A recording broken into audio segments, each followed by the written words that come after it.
अप्सरा साधना को लेकर के सिद्ध साधकों में भी और जो साधनारत हैं, साधना में लगे हुए हैं, ऐसे साधकों में भी बहुत ही ज़्यादा मतभेद है। लोग एक दूसरे के मत से सहमत नहीं हैं, जबकि सभी के सिद्धि और शक्ति का स्रोत एक ही है। उस स्थिति में भी यह एक दूसरे के तथ्यों से बिल्कुल इनकार कर देते हैं और सहमत नहीं होते। और यही कारण है कि सिद्ध साधकों के इस प्रकार के मतभेद या मतों की तकरार से ज़्यादातर जो हमारी युवा पीढ़ी है, जो न्यू जनरेशन के साधक या साधिकाएं इस साधना को करना चाहते हैं, वो भ्रमित होते हैं और अटपटांग जानकारियों को प्राप्त करके अनाप शनाप गुरु या मार्गदर्शकों के जाल में फंस के अपना समय जो है, ऊर्जा और धन बर्बाद करते हैं। तो सबसे पहले तो ये समझ लें कि जो सभी शक्तियां हैं उनका सभी का स्वरूप बस एक ही है।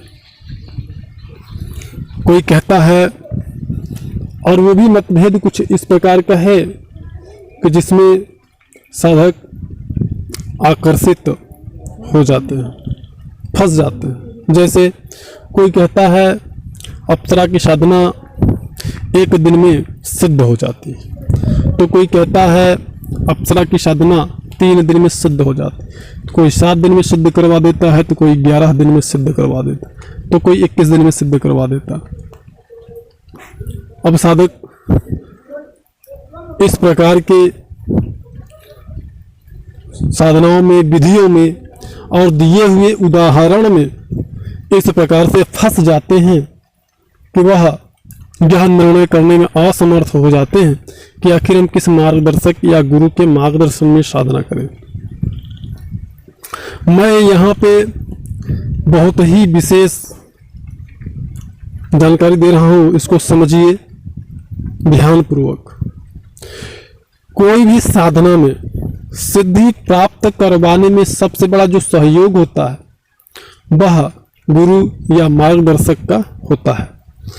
और कोई भी साधक या साधिका को किसी भी साधना में सिद्धि या सफलता प्राप्त होने का सबसे महत्वपूर्ण कारण जो होता है वह माता कुंडलिनी शक्ति का अहम भूमिका और उनके स्वयं के किए गए कर्मों पे निर्भर करता है। जिस भी साधक की कुंडलिनी जितना ज़्यादा उग्र होती है, जितना ज़्यादा उसकी कुंडलिनी का विकास होता है, कुंडलिनी जागृत होने का, उसके ऊर्ध्व होने में जितना ज़्यादा उग्रता होती है, जितने अच्छे उसके साथ कोई कर्म होते हैं साधना में, उतना जल्दी उसको सफलता प्राप्त होती है। मैं यहाँ पर यह बिल्कुल नहीं बता रहा हूँ या यह बिल्कुल सिद्ध नहीं करना चाह रहा हूँ कि आप मुझे ही सही मान लो, यह आपके विवेक पर निर्भर करता है। लेकिन यहाँ पे साधना का मैं आपको कोई पैमाना नहीं बता रहा हूँ कि आपको 11 दिन में सिद्ध होगा, 21 दिन में सिद्ध होगा या 1 महीने में सिद्ध होगा। आप यह समझ लें कि साधना आपके कर्मों पे, आदिशक्ति कुंडलिनी के क्रमिक विकास पर और आपके मार्गदर्शक के ऊपर निर्भर करता है। और आपके तीनों निष्ठाओं का जो पालन है वह कितनी कठोरता से किया जा रहा है, इस बात पर निर्भर करता है। तो इन सभी चीज़ों का ज्ञान आपको कौन देता है? आपका गुरु या मार्गदर्शक। जितना परिपक्व, जितना सामर्थ्यशाली आपका मार्गदर्शक होगा, जितना अनुभवी आपका मार्गदर्शक या गुरु होगा, उतना ही आपको साधना में सफलता प्राप्त करने में आसानी होगी या आप उतना ही शीघ्रता से साधना को सफल बना सकते हैं।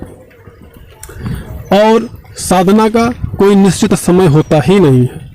किसी साधक को 3 महीने में सिद्ध हो जाती है, तो किसी साधक को 2 महीने में सिद्ध हो जाती है, तो किसी साधक को 6 महीने लग जाता है, किसी को 1 साल, किसी को 2 साल, किसी को 5 साल और किसी को तो सिद्ध ही नहीं होती।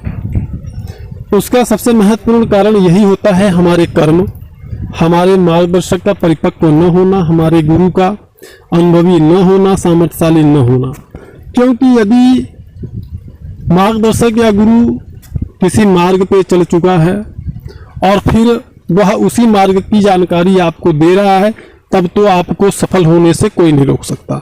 लेकिन अगर सुनी सुनाई गई जानकारियों को इकट्ठा करके कोई मार्गदर्शक बन बैठा, कोई गुरु बन बैठा, उस अवस्था में वह आपको सफलता प्राप्त नहीं करवा सकता, क्योंकि स्वयं उसके पास में अनुभव की कमी है, जानकारी नहीं है और स्वयं वह नहीं जानता है कि इस मार्ग पे किस प्रकार से चलना चाहिए।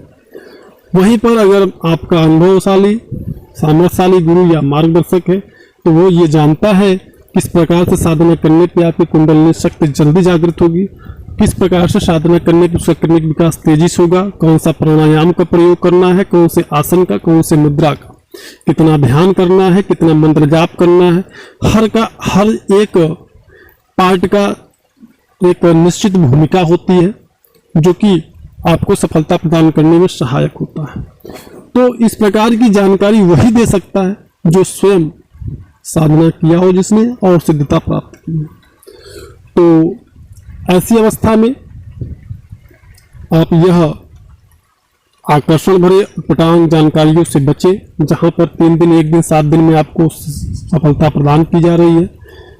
यह आपके कर्मों पर निर्भर करता है, आदिशक्ति के आशीर्वाद पे, गुरु के अनुभव पर निर्भर करता है और आपके द्वारा पालन किए जा रहे तीनों निष्ठाओं के प्रति आपके समर्पण के, आपके अटूट विश्वास पे निर्भर करता है कि आप कितने दिनों में अप्सरा साधना में सफल होंगे।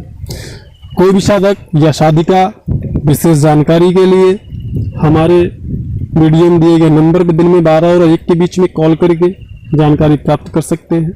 मिलते हैं नेक्स्ट वीडियो में, तब तक के लिए धन्यवाद।